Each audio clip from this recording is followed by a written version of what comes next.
مامۆستاگیان من خوشکێکی بچووکم هەیە هەتیوە. بەڵێ. خەڵک ئەڵێ نانی ماڵتان ناخورێ، بەڵام من دایکم خۆی نانەکە ینی ئیشەکە خۆی لە پارەی ئەوە ینی مەسروفی ماڵەکە. ئایا نانی ماڵمان دروستە خەڵک بیخوا؟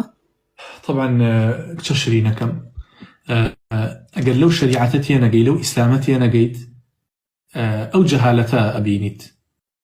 نانی بێوەژن بۆ ناخورێ، نانی هەتی و بۆ ناخورێ، بەس پێم بڵێ لەکوێی قورئانە هاتووە ئەڵێ نانی هەتی و مەخۆ، لەکوێی فەرمودەیە هاتووە پێغەمبەر صلی الله علیه وسلم بە خەڵکی وتوێ نانی هەتی و مەخۆن.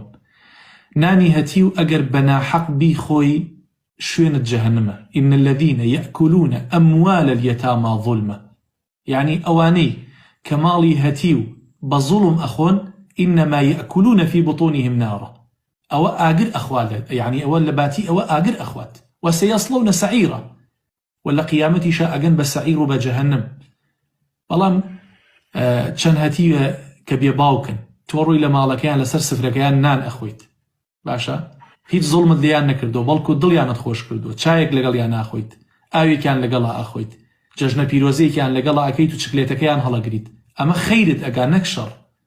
بۆیە نانیشتان ئەخورێت، لە سێبەریشتانە دائەنشتێت، ئاویشتان ئەخورێت، لەگە یعنی میوانداریشتان ئەکرێت. ئەمە جەهلە، ئەمە نەزانینە.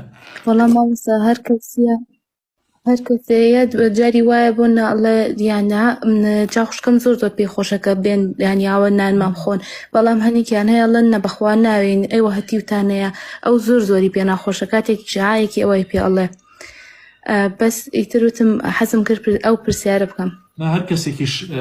هەر کەسێکیش ئاوا بڵێ نانی هەتی و گونا هەبی خۆیت یان نڕواتە ماڵی هەتی و داننشێ لە ماڵیان ئاویان نەخوا دڵیان بشکێنێ، تاوانبارە گوناهی ئەگات خۆی لە خۆی تووڕە کردووە. بۆیە بچن لە ماڵی هەتی و دابنیشن، نانیشیان بخۆن، ئاویشیان بخۆن، لە سێبەریشیانە دابنیشن.